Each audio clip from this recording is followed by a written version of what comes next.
Perfecto. Perfecto, entonces ya estoy grabando. Entonces, Daniel, coméntanos por favor acerca de los principales pilares que persigue el Acuerdo de Escazú. Eh, claro que sí. A ver, el Acuerdo de Escazú establece 4 pilares principales y tiene un eje transversal. El primer pilar es el de acceso a información ambiental. Y este pilar lo aborda desde 2 perspectivas, ¿no? Una perspectiva relacionada con el derecho de acceso a la información que tenemos las personas, ¿no es cierto? Y establece algunos estándares respecto de cómo debería darse ese derecho de acceso, ¿no es cierto? En términos de plazos, de condiciones, de mecanismos, etcétera, ¿no es cierto? Incluso hasta de las posibles restricciones que pueden eh, tener los estados para ese acceso a la información.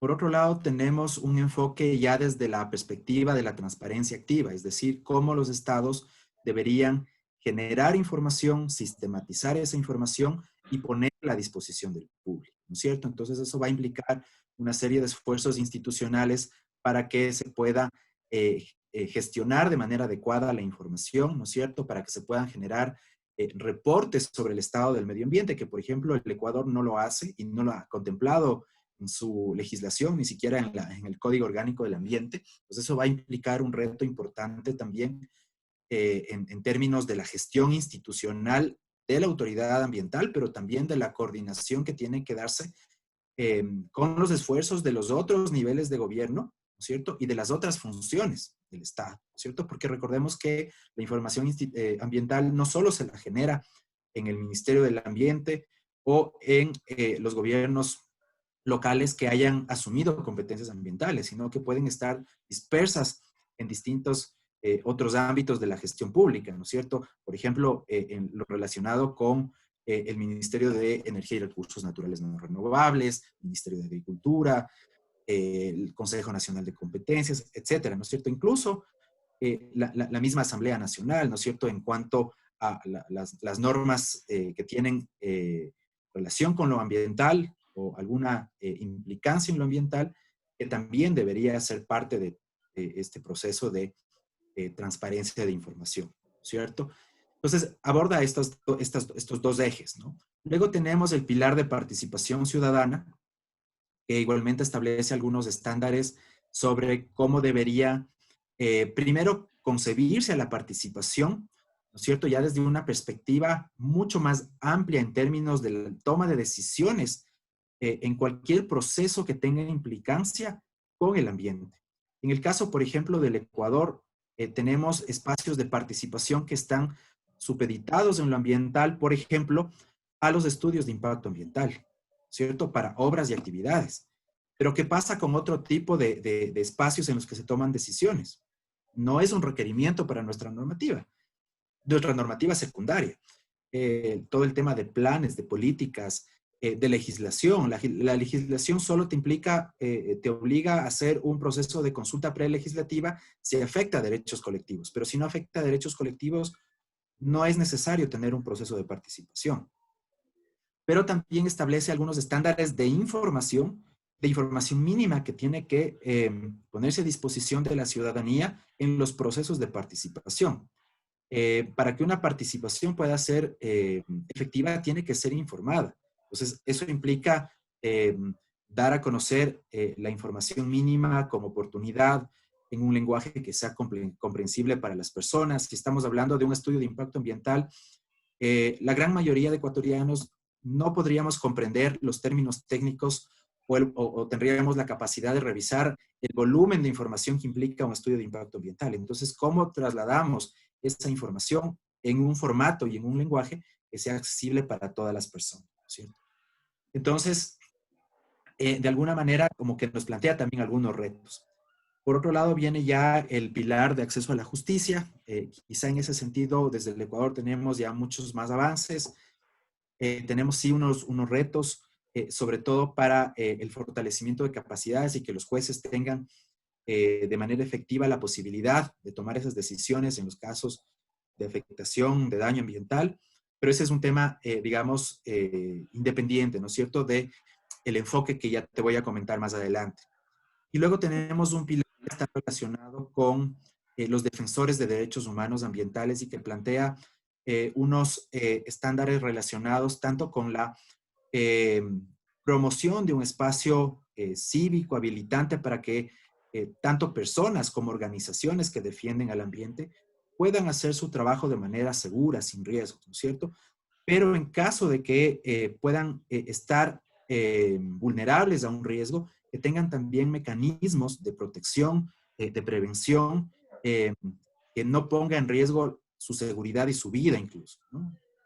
Y este fue un tema sumamente importante que se incorporó al final de la negociación en el acuerdo, justamente porque América Latina es la región más riesgosa para el activismo ambiental. Es donde más asesinatos se han dado a personas que defienden la tierra, el territorio, el ambiente. Eh, y por otro lado, hay este enfoque que te mencionaba, es un enfoque transversal, es un enfoque de fortalecimiento de capacidades y de cooperación, que permite justamente mejorar los estándares que se plantean en estos cuatro pilares, pero a través de esa cooperación sur-sur, o sea, cómo los países que tienen mejor desempeño, que tienen mejores normativas, mejores prácticas en la implementación, pueden apoyar a aquellos países que todavía no han avanzado o que quizá no tienen ni siquiera inicios en ciertos procesos, ¿cierto? En la región, por ponerte un ejemplo, hay solo 2 países que tienen registros de transferencias de emisiones y contaminantes, Chile y México. Hay varios países, entre ellos Ecuador, que han tenido unos primeros avances, tenemos unos inicios ahí, pero no contamos todavía con un registro de ese tipo, ¿no? Entonces, bien podríamos valernos de esta experiencia, de la asistencia técnica que podría brindar Chile o México, para ir estructurando este registro de transferencias de emisiones y contaminantes y que nos ayude a tener de una manera mucho más adecuada ese tipo de información que es fundamental, ¿cierto? Entonces, hay este potencial, ¿no es cierto? En el tema de fortalecimiento de capacidades es igual, ¿cierto? Eh, por un lado, es importante que la ciudadanía tenga conocimiento, que tenga habilidades de cómo hacer ejercer sus derechos, pero al ser un tema, y lo voy a plantear así, de oferta y demanda, también es necesario que los funcionarios públicos tengan también esos conocimientos para poder dar respuesta. Y en algunos casos, no necesariamente para dar respuesta, sino para que actúen de una manera proactiva, y sin esperar que el ciudadano sea el que tiene que acercarse a exigir o a demandar el ejercicio de sus derechos, ¿cierto? Entonces, hay un camino todavía bastante eh, largo, diría yo, para poder implementar de mejor manera esos pilares. Daniel, una pregunta que surge escuchándote hablar de los pilares es sobre todo el generalizar o garantizar el acceso a la información. En ese punto, por ejemplo, yo me encuentro en la ciudad de Esmeraldas y en esta semana estamos viendo que hay una alarma, una alerta por la contaminación de la refinería, ¿no? Y es un problema que lleva años suscitándose.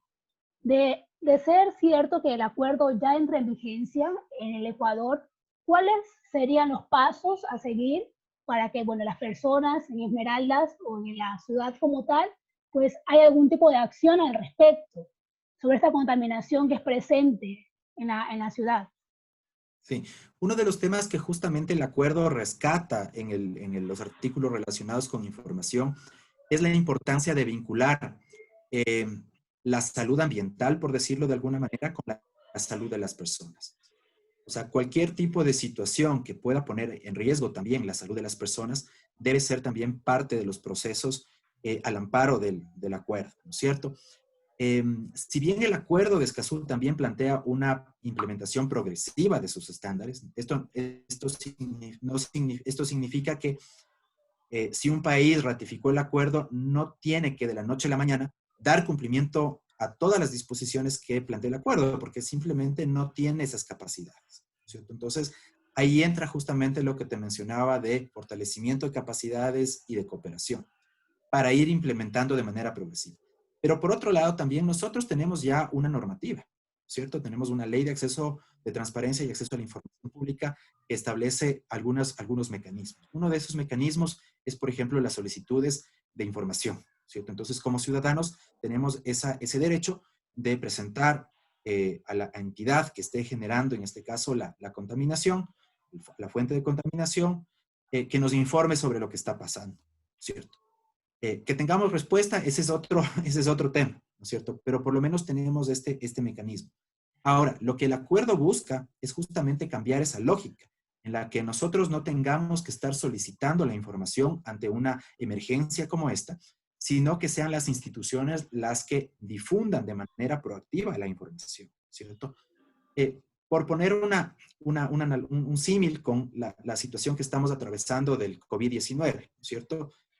Las autoridades en distintos niveles han estado generando información y transmitiendo información, que esa información sea la real, la necesaria, la oportuna, ese es otro tema.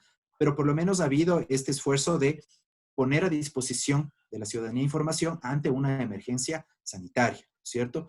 Entonces, es posible hacerlo, es un tema también de voluntad política, es un tema también de visualizar la oportunidad de transparentar cierto tipo de información que puede poner en riesgo la salud y la vida de las personas. Si no tenemos respuesta a esta solicitud de información, también tenemos un mecanismo judicial que podríamos aplicar, ¿no es cierto?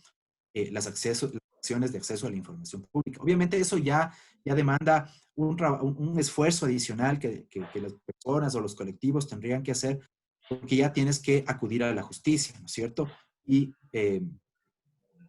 usar todo el proceso que eso implica, ¿cierto? Pero en todo caso, hay esas dos herramientas que se contemplan en nuestro marco normativo. Otra alternativa que, digamos, de alguna manera va más dada a lo que establece la LOTAIP es un trabajo conjunto con la Defensoría del Pueblo, ¿cierto? Al tener ellos la garantía de los derechos humanos y de la naturaleza, también pueden ser un actor que puede apoyar justamente a generar incidencia en quien esté generando la contaminación para poder obtener la información que se requiere. No. Ese podría ser otro canal. Bastante muy claro ese punto.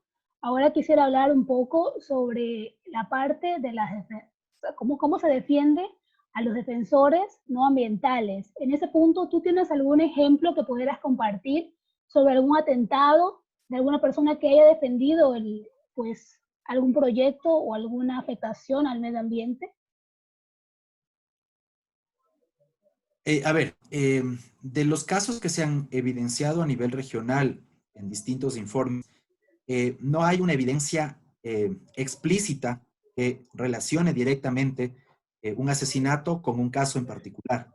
Pero sin embargo, sí hay evidencias que permiten colegir que justamente estos defensores que han sido asesinados han estado relacionados con ciertos sectores. Entonces, por ejemplo, en América Latina, por mencionar un caso, el sector más riesgoso para la defensa ambiental son las industrias extractivas, ¿no es cierto? Minería, petróleo, gas.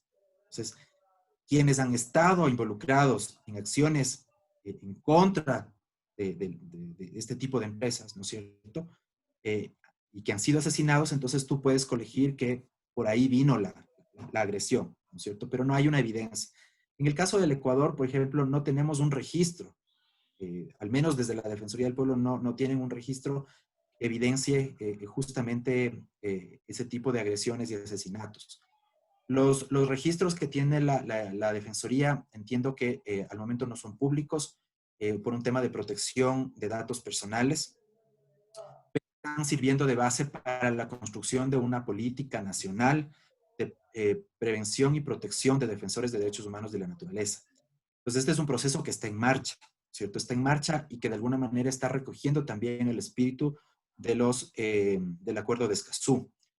La Defensoría tiene ya un protocolo de actuación, tiene una resolución defensorial desde el año antepasado que plantea mecanismos de prevención y de protección de defensores. La gran inquietud es, ¿se ha implementado o no se ha implementado esa resolución? ¿Cierto? ¿Y en qué casos y cómo fueron resueltos? Hemos insistido en la Defensoría del Pueblo en conocer eso y no hay esa información con el argumento de que es información confidencial.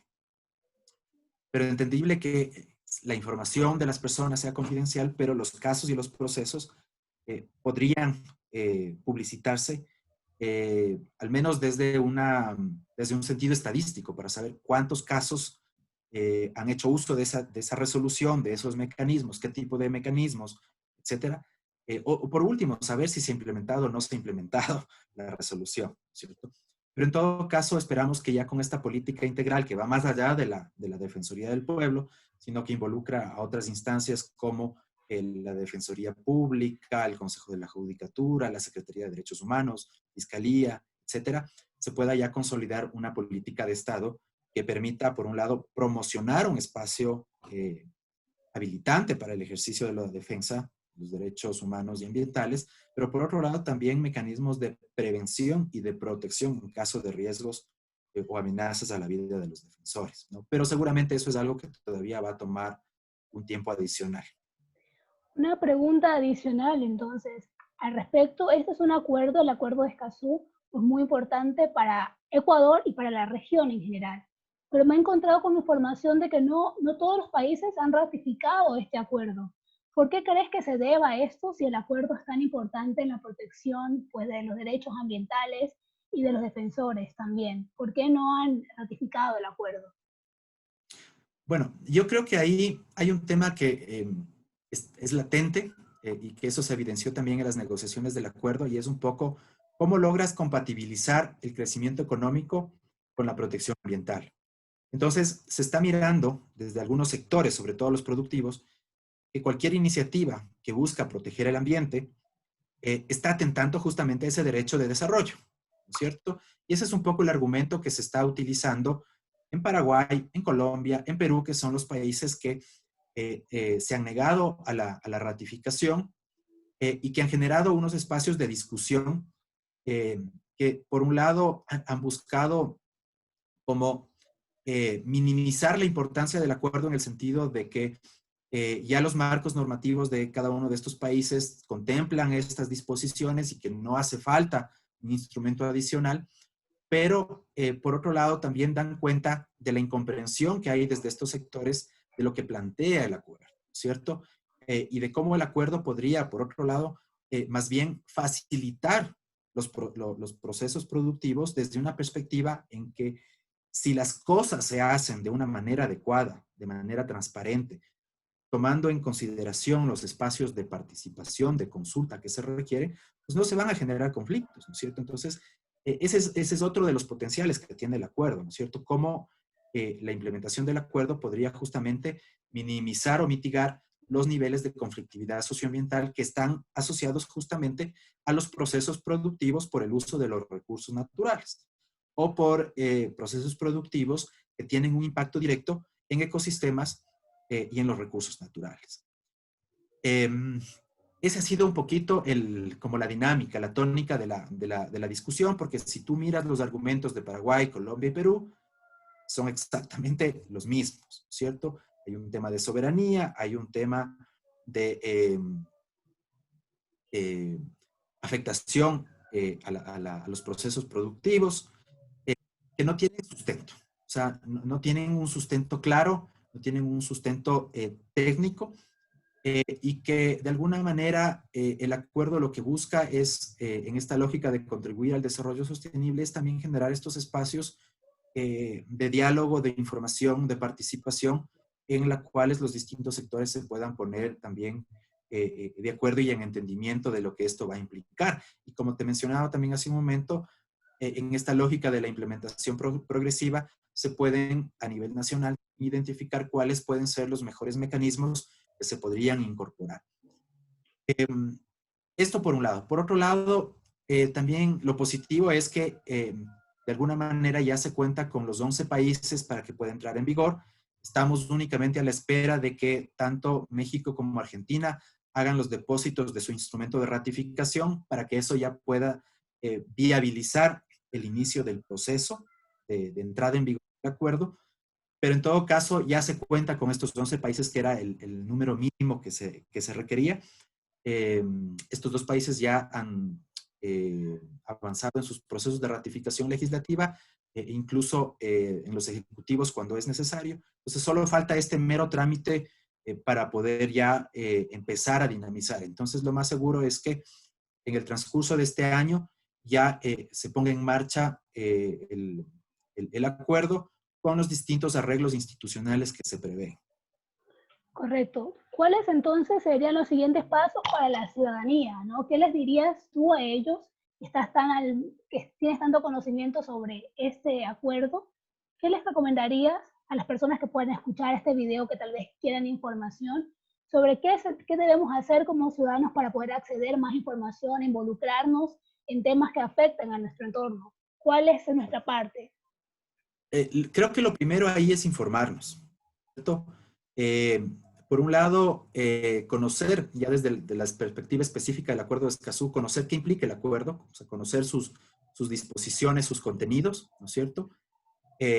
Ya desde la perspectiva más genérica ambiental, también de alguna manera involucrarnos en los procesos de gestión ambiental que hay en nuestras localidades, donde estamos habitando, porque podemos también, de alguna manera, ser parte de estos procesos, ¿no es cierto? Tenemos un rol como ciudadanos de corresponsabilidad en la gestión de lo público. Ese rol implica tener la posibilidad de participar, pero para participar necesitamos estar informados.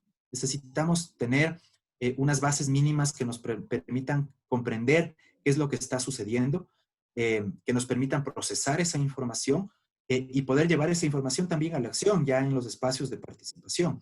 Si no hay espacios de participación establecidos, pues demandar a las autoridades competentes que se abran esos espacios de participación. En los GATS tenemos la figura de la silla vacía, ese puede ser un espacio en el que podamos participar.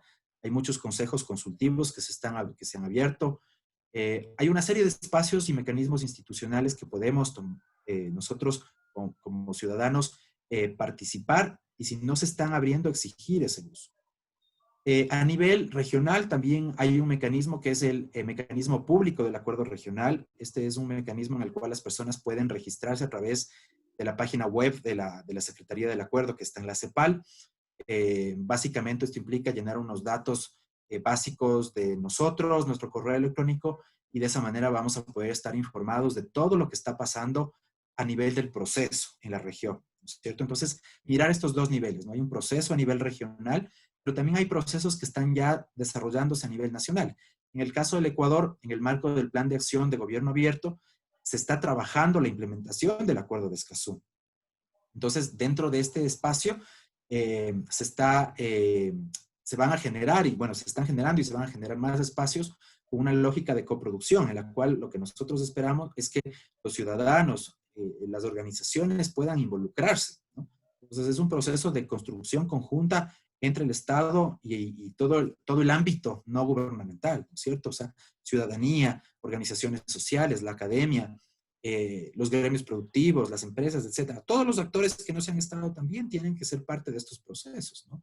Porque es justamente ese el espíritu del acuerdo, ¿no es cierto? Que las decisiones sobre el ambiente sean con la participación de todos, en cualquier nivel de decisión. Entonces, hay estos dos niveles en los cuales nosotros podríamos participar. Y claro, ya una participación más específica dependerá del tema en el que nosotros estemos interesados, en el nivel de gobierno en el que quisiéramos nosotros intervenir, porque hay algunos que son a nivel nacional, del Ejecutivo, hay otros que son más a nivel de los gobiernos locales, etcétera, ¿cierto? Entonces, es un tema también de informarnos. Yo creo que ese es el primer paso. Y luego ya es esa responsabilidad que nosotros podamos poner en marcha para ser parte también de los procesos y no dejar que las autoridades sean quienes decidan y tomen las decisiones, ¿no? Porque muchas veces nosotros somos los que estamos sufriendo las problemáticas y nosotros podríamos también dar unas soluciones a esas problemáticas, que a lo mejor las autoridades no visualizan justamente porque no las vivencian, porque no están inmersos en el problema cotidianamente, ¿no? Entonces, es parte también de nuestro rol como ciudadano. Perfecto. Entonces, tu último mensaje para esta entrevista, hacemos de cuenta de que cuando te está escuchando todo el mundo, ¿qué podrías tú o finalizar? ¿Cuáles serían tus palabras finales a los gobiernos, a los ciudadanos, para pues, poner en marcha este acuerdo de Escazú en nuestra región y sobre todo en nuestro país? Bueno, yo creo que ahí la principal invitación es a que cambiemos el chip que nosotros tenemos, en el cual hemos estado acostumbrados que las autoridades, que el gobierno sea quien resuelva los problemas, quien tome las decisiones. Necesitamos un cambio en el cual nosotros como ciudadanos somos parte también de la gestión, somos parte de la solución de los problemas y en ese sentido necesitamos también activarnos, necesitamos vincularnos en los procesos. E insisto, partimos con informarnos, ¿no es cierto? Informarnos de nuestros derechos, informarnos de la situación que nos rodea, y con esa medida nosotros podríamos también demandar que se nos abran esos espacios en los cuales nosotros podamos también participar y ser parte de la toma de decisiones. No dejemos que otros nos den decidiendo. Nosotros tenemos esa capacidad de tomar las decisiones para nuestro propio beneficio, el de la sociedad, y en este caso, para el beneficio también del ambiente. Correcto, muchísimas gracias Daniel por tu tiempo, de verdad que ha sido pues increíble poder escucharte, que tienes toda la información sobre el acuerdo de Escazú y yo sé que este tema pues es muy importante para nuestro país y qué bueno que la gente tenga acceso a estos pequeños espacios para poder estar informados, ¿no? Para poder tomar mejores decisiones y pues para poder tener una mejor ciudad y un mejor estado del ambiente, que es lo que queremos todos. Muchísimas Así gracias. es, Diana. Muchas Gracias a ti, gracias. a las Gracias. órdenes.